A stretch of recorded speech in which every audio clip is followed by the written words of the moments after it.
Assalamualaikum warahmatullahi wabarakatuh. Apa kabar sahabat sejuta kisah? Mudah-mudahan kabar baik. Pada kesempatan kali ini kami akan berbagi kisah yang berjudul Kisah Sedih Gadis yang Tak Punya Identitas.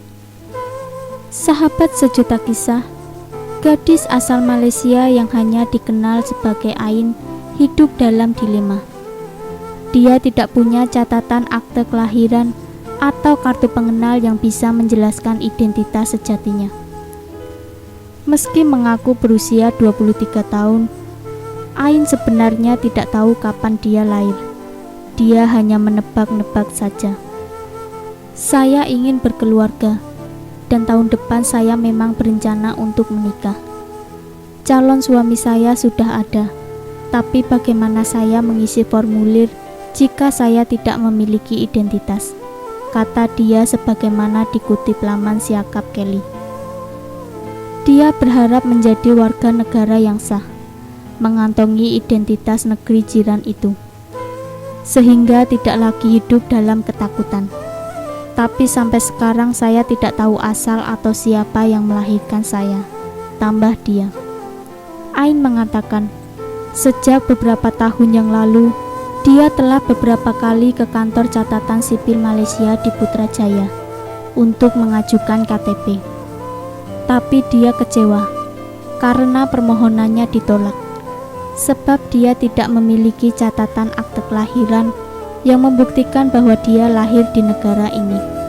Ain juga merasa dirinya bagaikan orang yang hanyut karena tanpa dokumen identitas. Tidak ada yang mau menerimanya sebagai warga negara yang sah.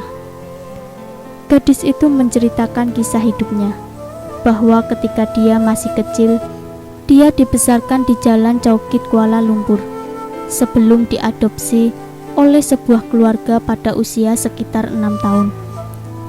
Dia kemudian diserahkan ke keluarga angkat lain beberapa tahun kemudian. Saya tidak ingat apapun saat itu. Di samping dua keluarga angkat yang tinggal di Ampang Selangor dan Kuala Lumpur, saya belum pernah ke sekolah selain tidak memiliki nama resmi. Ain sebenarnya bukan nama aslinya. Nama itu berasal dari keluarga angkatnya. Jadi saya anggap itu nama resmi saya. Umur saya juga kira-kira saja, karena tidak tahu tahun berapa dilahirkan, ucap dia.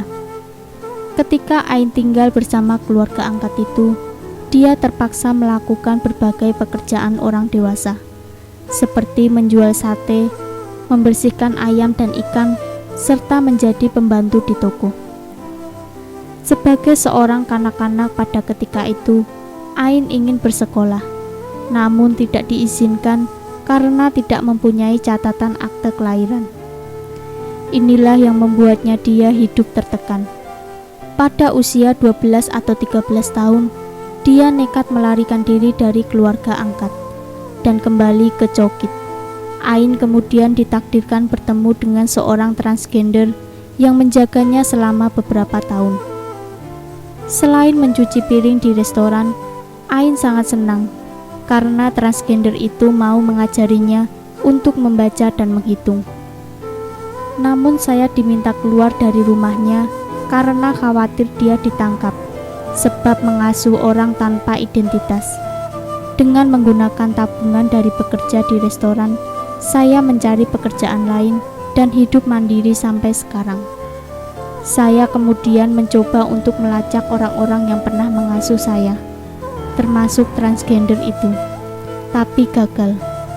Rumah tempat saya tinggal sebelumnya sudah tidak ada lagi dan telah berubah menjadi perumahan. Yang lebih menyulitkan lagi, saya tidak tahu siapa mereka, karena tahu hanya dari nama panggilan, bukan nama lengkap mereka. Saya berharap bertemu orang tua jika ada rezeki. Kalau sebaliknya, apa boleh buat? Keluh gadis itu lagi. Hidup Ain bertambah menyedihkan, karena dia pernah kehilangan uang sebanyak 5.000 ringgit. Atau setara dengan 16,4 juta, karena ditipu lelaki yang mengaku sebagai pegawai NRD. Lelaki itu mengklaim dapat membantu Ain mendapatkan KTP, yang sangat diinginkannya melalui jalur tak resmi. Jangan lupa nantikan kisah terbaru dari kami. Sampai jumpa. Wassalamualaikum warahmatullahi wabarakatuh.